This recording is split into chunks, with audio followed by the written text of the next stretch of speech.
El diario de un lunático, escrito por León Tolstoy. Esta mañana me sometí a un examen médico en la sala del Consejo del Gobierno. Los médicos tenían opiniones divididas, debatieron entre sí y, finalmente, concluyeron que no estaba loco. Sin embargo, esto se debió a que durante el examen me esforcé por ocultar mi condición. Temía ser enviado al manicomio, lo que pondría en peligro mi peculiar empresa. Me diagnosticaron como propenso a los ataques de excitación y algo más, pero consideraron que estaba en pleno uso de mis facultades mentales. El médico me recetó un tratamiento específico y aseguró que siguiendo sus indicaciones podría eliminar por completo mis problemas. Imagínese, la posibilidad de que todo lo que me atormenta desaparezca por completo. No hay nada que no daría por liberarme de mis sufrimientos. Voy a relatar con detalle cómo llegué a someterme a ese examen, cómo enloquecí y cómo mi locura se hizo evidente para el mundo exterior. Hasta los 35 años, viví como cualquier otra persona, y nadie notó nada extraño en mí. Solo en mi niñez, antes de los 10 años, experimenté episodios ocasionales de un estado mental similar al actual, y en aquel entonces eran esporádicos. Ahora, sin embargo, soy consciente de mi estado de manera continua. Recuerdo una noche, cuando tenía 5 o 6 años, me estaba preparando para ir a la cama. La enfermera Euprasia, una mujer alta y delgada con un vestido marrón y una papada pronunciada, me estaba ayudando a desvestir y me estaba levantando para meterme en la cama. Yo solo me acostaré en la cama, dije, mientras me disponía a pasar por encima de la red que había junto a la cama. Estate quieto, Fedinka. Mira, mi Tinka ya está acostado, dijo, señalando con la cabeza hacia mi hermano en su propia cama. Salté a mi cama sosteniendo aún la mano de la enfermera entre las mías. Luego la solté. Estiré las piernas bajo la manta y me envolví. Me sentía tan bien y calentita. De repente, me quedé en silencio y comencé a pensar. Quiero a la enfermera. La enfermera me quiere a mí y a mi Tinka. Yo también quiero a mi Tinka. Y él me quiere a mí y a la enfermera. Y la enfermera quiere a Taras. Yo también quiero a Taras. Y mi Tinka también. Y Taras me quiere a mí y a la enfermera. Y la madre me quiere a mí y a la enfermera. La enfermera quiere a la madre y a mí y al padre. Todo el mundo quiere a todo el mundo. Y todo el mundo es feliz. De repente, el ama de llaves entró corriendo y empezó a gritar con voz airada algo sobre un azucarero que no encontraba. La enfermera se enfadó y dijo que no lo había cogido. Me asusté. Todo era tan extraño. Un frío horror me invadió y me escondí bajo la manta, pero la oscuridad no me proporcionó alivio. Recordé a un chico que un día recibió una paliza en mi presencia, sus gritos y la mirada cruel de Foca cuando lo golpeaba. Entonces no lo harás más, no lo harás, repetía, mientras continuaba golpeando. No lo haré, respondió el chico, y Foca repetía una y otra vez. No lo harás, no lo harás, sin cesar de golpear al chico. Fue entonces cuando la locura se apoderó de mí por primera vez. Estallé en sollozos que no pudieron calmarme durante mucho tiempo. Las lágrimas y la desesperación de ese día fueron los primeros indicios de mi problema actual. Recuerdo bien la segunda vez que la locura se apoderó de mí. Fue cuando la tía nos hablaba de Cristo. Contó su historia y se levantó para salir de la habitación. Pero la retuvimos. «Háblanos más de Jesucristo», le dijimos. «Debo irme», respondió ella. «No, cuéntanos más. Por favor», insistió mi Tinka, repitiendo todo lo que había dicho antes. Nos contó cómo lo crucificaron, cómo lo golpearon y martirizaron, y cómo él siguió rezando y no les echó la culpa. «Tía, ¿por qué lo torturaron? Eran malvados. ¿Pero no era Dios? Estate quieto. Son las 9. ¿No oyes el reloj sonar? ¿Por qué le golpearon? Él les había perdonado. Entonces, ¿por qué le pegaron? ¿Le dolió? Tía, ¿le dolió? Cállate, te digo. Ahora voy al comedor a tomar el té. Pero tal vez nunca sucedió. Tal vez él no fue golpeado por ellos. Me voy. No, tía, no te vayas. Y de nuevo la locura se apoderó de mí. Sollocé y sollocé, y empecé a golpearme la cabeza contra la pared. Tales fueron los arrebatos de mi locura en mi niñez. Sin embargo, después de cumplir 14 años y despertar mis instintos sexuales, entregándome al vicio, parecía que mi locura se desvanecía y me convertía en un joven común. Como a todos nosotros, criados en la abundancia de alimentos y mimos, sin realizar ningún trabajo físico, rodeados de tentaciones que estimulan nuestra naturaleza sensual cuando estamos con otros jóvenes igualmente mimados, fui introducido en el vicio por compañeros de mi edad y me entregué a él. Con el tiempo, otros vicios reemplazaron a los primeros. Comencé a relacionarme con mujeres, y así viví hasta los 35 años, buscando todo tipo de placeres y disfrutándolos. En ese momento, mi mente estaba completamente sana, sin rastro de locura. Esos 20 años de mi vida transcurrieron sin dejar una marca especial en mi memoria, y ahora solo puedo esforzarme mentalmente y con repugnancia para recordar ese período. Como todos los jóvenes de mi clase que estaban en su sano juicio, ingresé a la escuela, luego a la universidad, donde estudié Derecho. Más tarde, trabajé brevemente en el servicio público. Me casé y me establecí en el campo. Crié a mis hijos y atendí la tierra, además de servir como juez de paz. Antes de continuar con este del libro, te quiero pedir un favor. En los últimos años, el hábito de la lectura ha disminuido radicalmente, pero su poder para cambiar a las personas y a la sociedad en su conjunto, no. En Audiblio, buscamos poner a disposición todo el conocimiento que almacenan los libros de una forma diferente, y así impactar cada vez a más personas. Pero solos no podremos hacerlo. Necesitamos de tu ayuda. Con tan solo suscribirte, serás uno de nosotros y una pieza fundamental para este cambio. Ojalá y contemos contigo. Gracias. Fue después de 10 años de matrimonio cuando uno de esos ataques de locura que experimenté en mi infancia regresó. Mi esposa y yo habíamos ahorrado dinero de su herencia y de unos bonos estatales que vendí. Decidimos invertir ese dinero en la compra de otra finca. Naturalmente, deseaba aumentar nuestra fortuna de manera astuta, incluso mejor que cualquier otra persona. Investigué sobre las fincas en venta y leí todos los anuncios en los periódicos. Mi objetivo era encontrar una finca cuyos productos o madera cubrieran el costo de la compra, de modo que obtuviera la finca prácticamente gratis. Buscaba a alguien que no entendiera de negocios y un día creí haber encontrado a la persona adecuada. Una finca con extensos bosques se encontraba en venta en el gobierno de Pensa. Según la información que había obtenido, el propietario de la finca parecía ser exactamente el tonto que buscaba, y tenía la esperanza de que los bosques cubrieran el precio de toda la finca. Preparé mis pertenencias y me dirigí rápidamente a la finca que quería inspeccionar. Tuvimos que emprender primero un viaje en tren, llevaba a mi criado conmigo, y luego en carruaje, con cambios de caballos en las diferentes estaciones. El viaje resultó sumamente agradable, y a mi criado, un joven de buen carácter, le agradó tanto como a mí. Disfrutamos del nuevo entorno y de la nueva compañía, y dado que solo nos restaban unas 200 millas por recorrer, decidimos proseguir sin detenernos, salvo para cambiar de caballos en las estaciones. La noche llegó, y nosotros continuamos nuestro camino. Yo había estado cabeceando, pero de repente desperté, presa de un miedo repentino. Como es común en estos casos, estaba tan alterado que me desperté completamente, y parecía como si el sueño se hubiera esfumado para siempre. ¿Por qué estoy conduciendo? ¿A dónde voy? Me cuestioné de repente.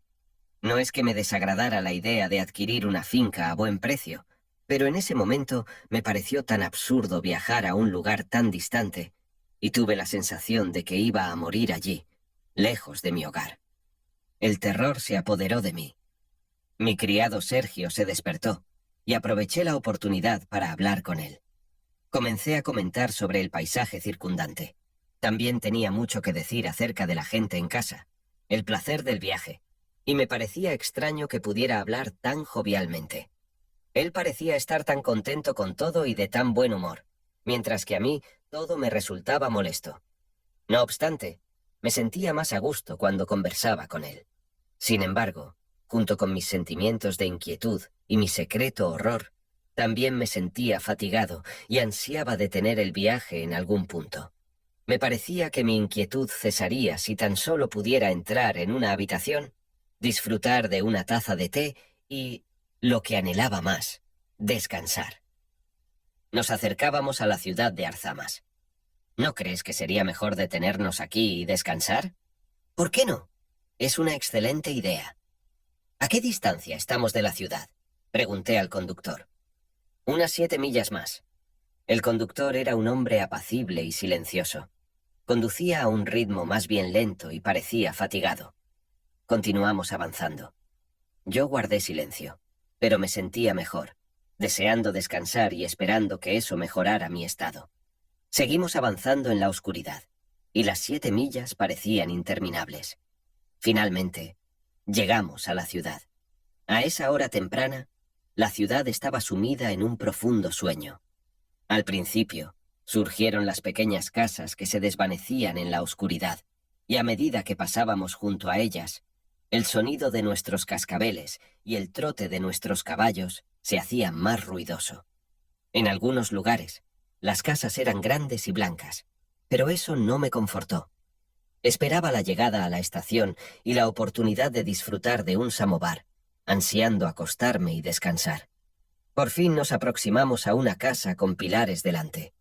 La casa era blanca, pero me pareció extremadamente melancólica. Sentí incluso miedo ante su apariencia y descendí con precaución del carruaje. Sergius se ocupaba de nuestro equipaje, seleccionando lo necesario para la noche, correteando y pisando fuerte en los umbrales. El sonido de sus pasos incrementaba mi agotamiento.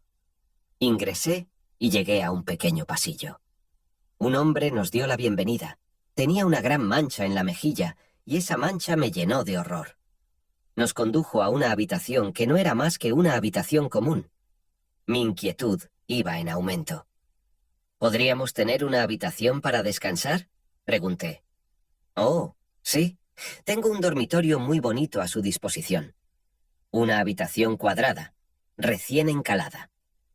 El hecho de que la pequeña habitación fuera cuadrada me resultaba, lo recuerdo muy bien, sumamente doloroso. Tenía una ventana con una cortina roja, una mesa de madera de abedul y un sofá con el respaldo y los brazos curvados. Sergius hervía agua en el samovar y preparaba el té. Mientras tanto, coloqué una almohada en el sofá y me recosté. No estaba dormida. Escuchaba a Sergius ocupado con el samovar e insistiéndome en que tomara el té. Temía levantarme del sofá, temía alejar el sueño, y simplemente estar sentada en aquella habitación me parecía horrible. No me levanté, sino que caí en una especie de sopor. Cuando finalmente me incorporé, la habitación estaba en completa oscuridad. Desperté con la misma sensación que la primera vez y comprendí que el sueño se había esfumado. ¿Por qué estoy aquí? ¿A dónde me dirijo? Tal como soy. Debo ser así para siempre. Ni la pensa ni ningún otro estado me sumará ni me restará nada. En lo que a mí respecta, estoy abrumadoramente cansada de mí misma. Quiero sumirme en el sueño, olvidar. Y no puedo. No puedo deshacerme de mí misma. Salí al pasillo. Allí estaba Sergius durmiendo en un estrecho banco, con la mano colgando a su lado. Dormía profundamente, y el hombre de la mancha en la mejilla también estaba sumido en el sueño.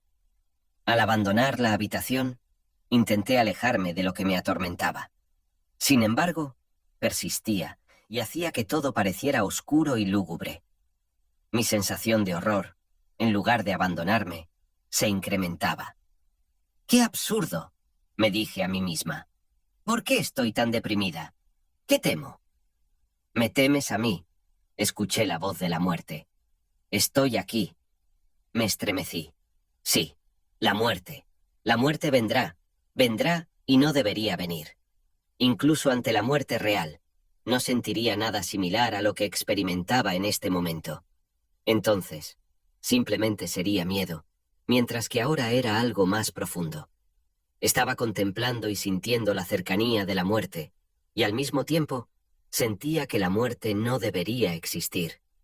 Todo mi ser era consciente de la necesidad del derecho a vivir y, al mismo tiempo, de la inevitabilidad de morir.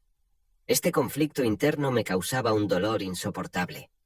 Intenté sacudirme el horror.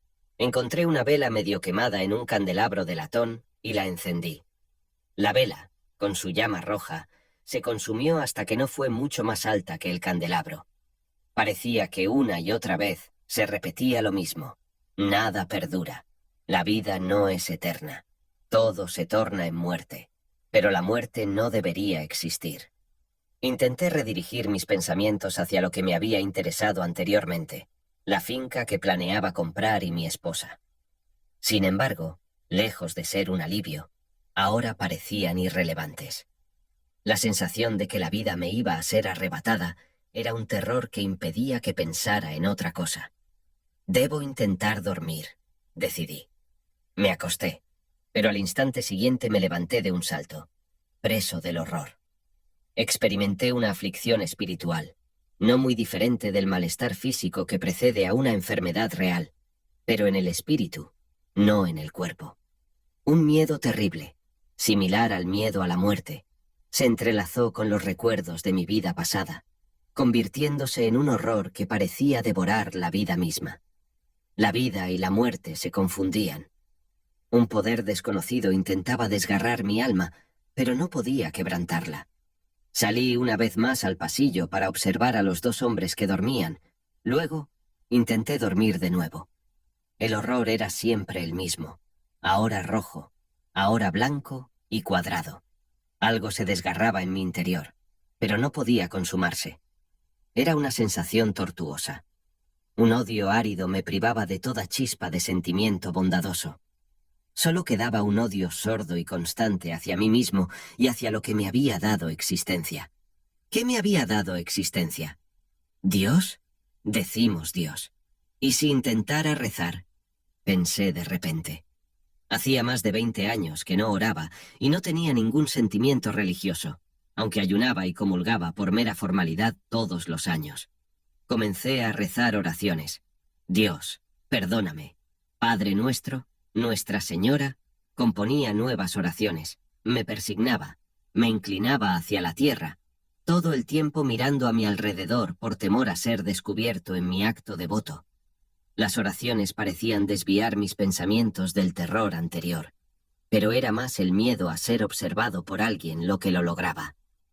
Regresé a mi lecho, pero en cuanto cerré los ojos, la misma sensación de terror me hizo levantarme de un salto.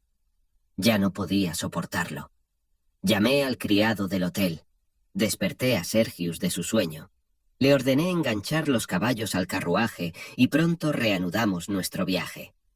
El aire libre y el movimiento me hicieron sentir mucho mejor. Sin embargo, me di cuenta de que algo nuevo había entrado en mi alma y había envenenado la vida que había vivido hasta entonces. Al anochecer, finalmente llegamos a nuestro destino. Durante todo el día, estuve luchando contra la desesperación, y al final prevalecí sobre ella. Sin embargo, un horror persistía en lo profundo de mi ser. Era como si hubiera sufrido una tragedia, y aunque logré olvidarla por un tiempo, permanecía latente en mi interior, dominándome por completo. El administrador de la finca, un anciano, nos recibió amablemente, aunque no con gran alegría. Lamentaba la venta de la finca. Las habitaciones estaban limpias, con muebles tapizados, un samovar nuevo y brillante sobre la mesa del té, tazas grandes y hermosas, y miel para acompañar el té. Todo era agradable a la vista. Comencé a interrogarlo sobre la finca sin mucho interés, como si repitiera una lección aprendida hace mucho tiempo y casi olvidada. Resultaba tan poco interesante. Sin embargo, esa noche pude irme a dormir sin sentirme desgraciado. Atribuí esta sensación a haber rezado nuevamente mis oraciones antes de acostarme. Después de ese incidente, reanudé mi vida cotidiana. Sin embargo, la aprensión de que aquel horror volviera a apoderarse de mí nunca me abandonaba. Tenía que vivir mi vida habitual sin tregua, sin ceder a mis pensamientos, como un estudiante que repite mecánicamente una lección aprendida de memoria. Esta era la única forma de evitar que el horror y la desesperación que había experimentado en Arzamas volvieran a acosarme. Había regresado a casa sano y salvo de mi viaje. No había comprado la finca, ya que carecía de dinero suficiente. Mi vida en casa parecía seguir su curso normal, aunque me había vuelto más religioso. Mi esposa lo notaba y a menudo se enojaba conmigo por ello. Durante mi estadía en casa, no experimenté ningún episodio nuevo de angustia. Sin embargo, un día tuve que ir inesperadamente a Moscú debido a un asunto legal pendiente. En el tren, entablé una conversación con un terrateniente de Kharkov. Hablamos de la gestión de fincas, de negocios bancarios, de los hoteles de Moscú y de los teatros. Ambos acordamos detenernos en el tribunal de Moscú, en la calle Miasniskaya, y asistir esa noche a la ópera, a Fausto. Cuando llegamos, me condujeron a una pequeña habitación, aún impregnada con el fuerte olor del pasillo.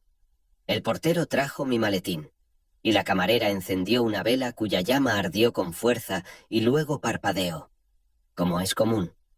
En la habitación contigua a la mía, oí toser a alguien, probablemente un anciano.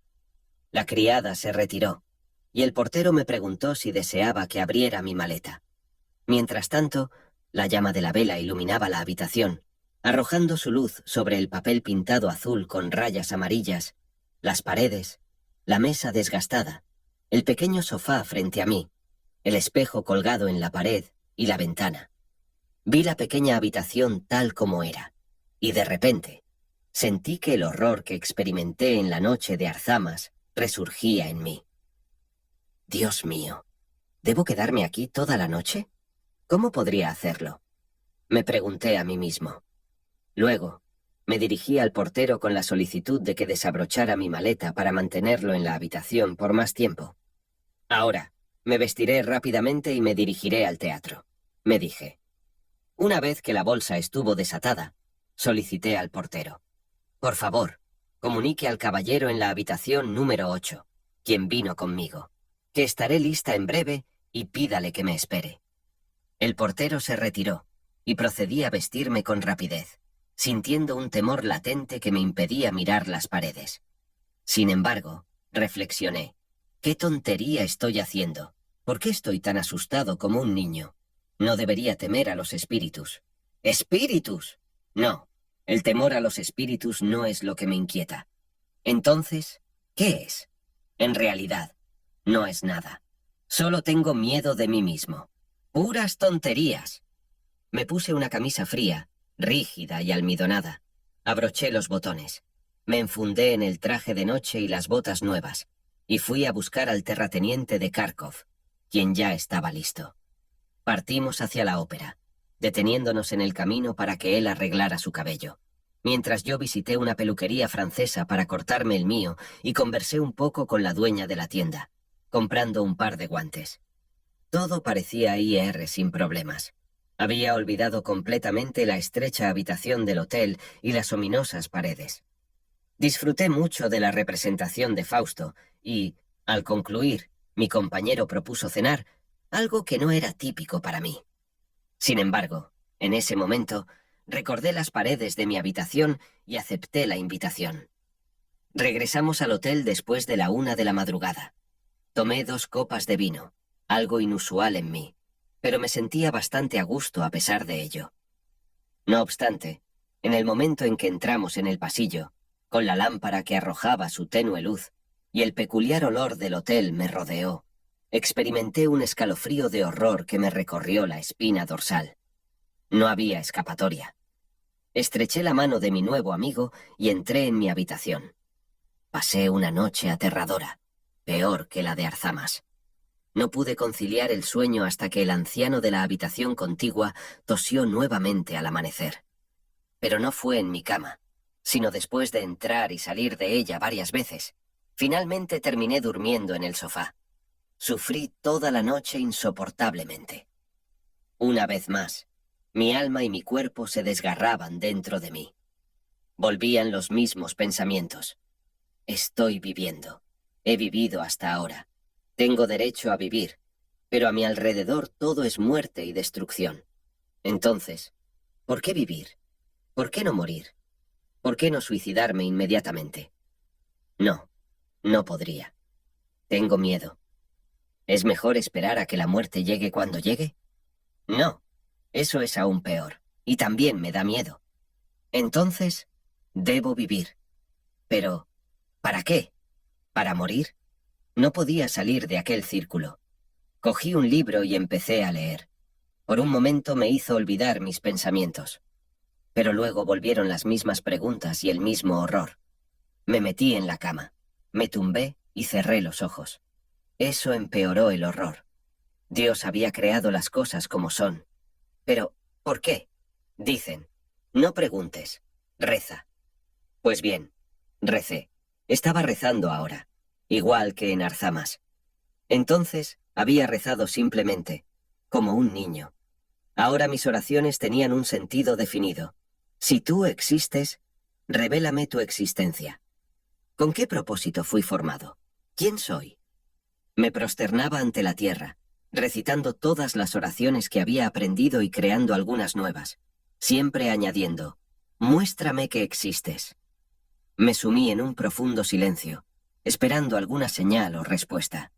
Pero el silencio persistió, como si no hubiera ninguna revelación pendiente. Me encontraba solo, enfrentándome a mis propias inquietudes y respondiendo mis cuestiones en lugar de recibir respuestas del Ser Supremo. ¿Cuál es la razón de mi existencia?, me pregunté. Tal vez sea para vivir en una vida después de esta, me respondí a mí mismo. Entonces, ¿por qué esta duda constante y este sufrimiento? No logro creer en un más allá. Hubo un momento en el que creí al preguntar, pero no de todo corazón. Ahora siento que no puedo. Simplemente no puedo. Si realmente estuvieras allí, te revelarías no solo a mí, sino a todos. Sin embargo, quizá no existas y lo único real sea esta angustia interminable. No podía resignarme a esa idea. Me resistía y clamaba por una señal de su presencia. Hice todo lo que muchos hacen en búsqueda de respuestas, pero no tuve ningún indicio de su existencia. Pidan y se les será dado, recordé, y me entregué a la súplica. No encontré verdadero alivio, solo una pausa en mi desesperación. Quizás lo que hacía no era realmente una petición, sino una negación de su existencia. Te distancias un poco de él, y parece que él se aleja aún más. No tenía fe en él, y, aún así, le rogaba. Pero no hubo revelación. Me sentía en conflicto con lo divino, incluso llegando a cuestionar y a culpar. En el fondo, quizá no tenía verdadera fe. Al día siguiente, dediqué todos mis esfuerzos a resolver mis asuntos de alguna manera antes del día, para evitar pasar otra noche en la habitación del hotel. A pesar de no haber concluido todo, partí hacia casa por la tarde. Aquella noche en Moscú trajo un cambio aún más significativo a mi vida, que había estado transformándose desde la noche en Arzamas. Ahora, prestaba menor atención a mis asuntos y me volvía cada vez más indiferente a todo lo que me rodeaba. Mi salud también se deterioraba. Mi esposa me instó a consultar a un médico. Para ella, mis conversaciones constantes sobre Dios y la religión eran un signo de mala salud, mientras que yo sabía que estaba enfermo y debilitado debido a las cuestiones sin resolver relacionadas con la religión y Dios. Intentaba que esa cuestión no dominara mi mente y seguía viviendo en medio de las mismas condiciones invariables, ocupando mi tiempo con actividades incesantes. Los domingos y días festivos iba a la iglesia, incluso ayunaba, como había empezado a hacer desde mi viaje a Pensa, y no dejaba de rezar. Aunque no tenía fe en mis oraciones, de alguna manera mantenía el pagaré de demanda en lugar de romperlo, y siempre lo presentaba para que me pagaran, aunque era consciente de la imposibilidad de cobrarlo. Lo hacía por mera casualidad. No empleaba mis días en la gestión de la finca, ya que detestaba todos los negocios debido a la lucha que implicaban, sino que los dedicaba a la lectura de periódicos, revistas y novelas, y a jugar a las cartas con apuestas modestas. La única válvula de escape para mi energía era la caza, una actividad que seguía practicando por costumbre, dado que había sido un apasionado de ese deporte durante toda mi vida. Un día de invierno, un vecino mío llegó con sus perros para cazar lobos. Al llegar al punto de encuentro, nos pusimos las raquetas de nieve para avanzar con rapidez sobre la blancura. Sin embargo, la cacería resultó ser infructuosa, ya que los lobos lograron burlarnos, escapando a través de la empalizada.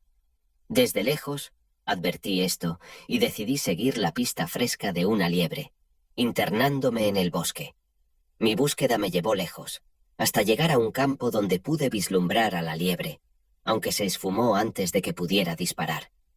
Al dar media vuelta para regresar, me vi forzado a atravesar un bosque de árboles gigantes. La nieve era profunda, las raquetas se hundían y las ramas se enredaban a mi paso. La maleza se hacía cada vez más densa, y pronto me di cuenta de que me encontraba perdido. ¿Cómo podría regresar a casa o reunirme con el grupo de caza? No había ningún sonido que me indicara el camino, y el cansancio y el sudor me envolvían. Sabía que, si me detenía, el frío me congelaría, pero continuar caminando debilitaría mis fuerzas. Grité, pero el silencio era mi única respuesta. Giré en la dirección opuesta, que resultó ser otro error, y escudriñé a mi alrededor. Solo veía el bosque a ambos lados, incapaz de distinguir entre el este y el oeste. Me volví una vez más, apenas capaz de dar un paso. El mismo horror que había experimentado en Arzamas y Moscú volvía a apoderarse de mí, pero ahora con una intensidad 100 veces mayor. Mi corazón latía con fuerza, mis manos y pies temblaban. ¿Acaso moriría aquí? No quería. ¿Qué era la muerte? Iba a cuestionar a Dios de nuevo, a culparlo, pero de repente me di cuenta de que no debía hacerlo. No tenía derecho a exigirle cuentas. Él ya había dicho todo lo que era necesario, y la culpa recaía enteramente sobre mí. Empecé a implorar su perdón, sintiéndome profundamente avergonzado de mí mismo. Sin embargo, el horror no duró mucho. Me detuve un instante, reuní valor, y elegí la dirección que creía correcta. Finalmente, salí del bosque. No había recorrido una gran distancia desde su borde cuando me perdí nuevamente.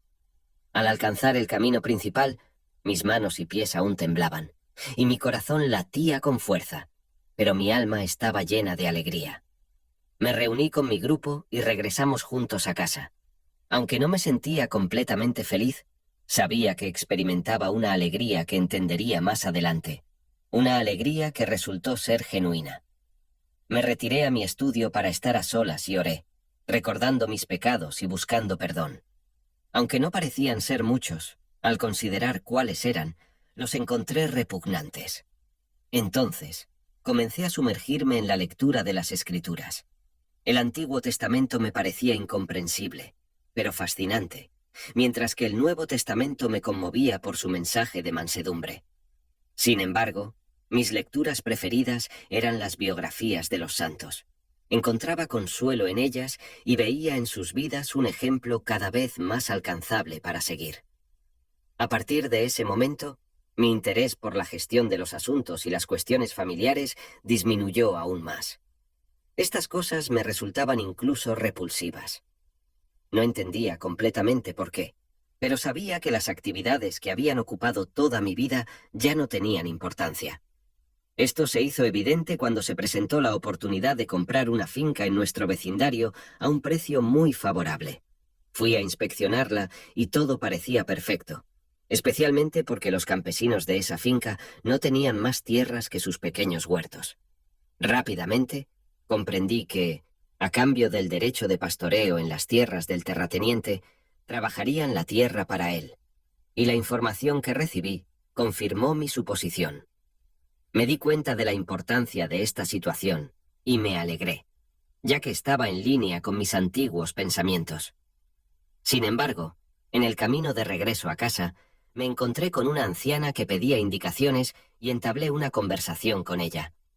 Durante nuestra charla, me habló de su pobreza.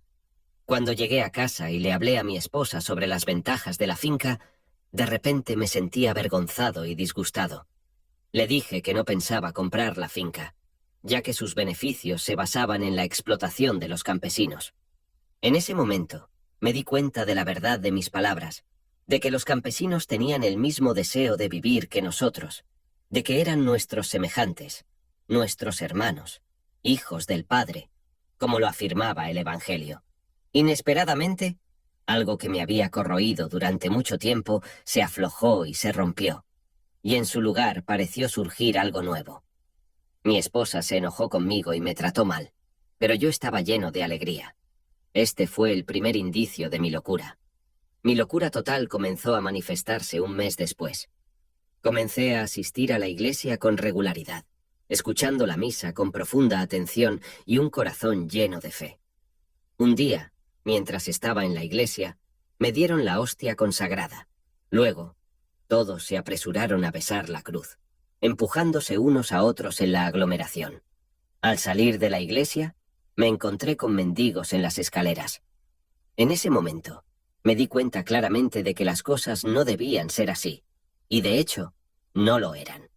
Si esta realidad no existía tal como la veía, entonces no había muerte ni miedo, y nada se desgarraba en mi interior. No temía ninguna calamidad que pudiera sobrevenir. Fue en ese instante cuando toda la luz de la verdad se encendió en mi interior, y me transformé en la persona que soy hoy. De inmediato, distribuí todo el dinero que tenía entre los mendigos que se encontraban en el pórtico de la iglesia. En lugar de tomar mi carruaje como solía hacer, caminé de regreso a casa y durante todo el trayecto entablé conversaciones con los campesinos.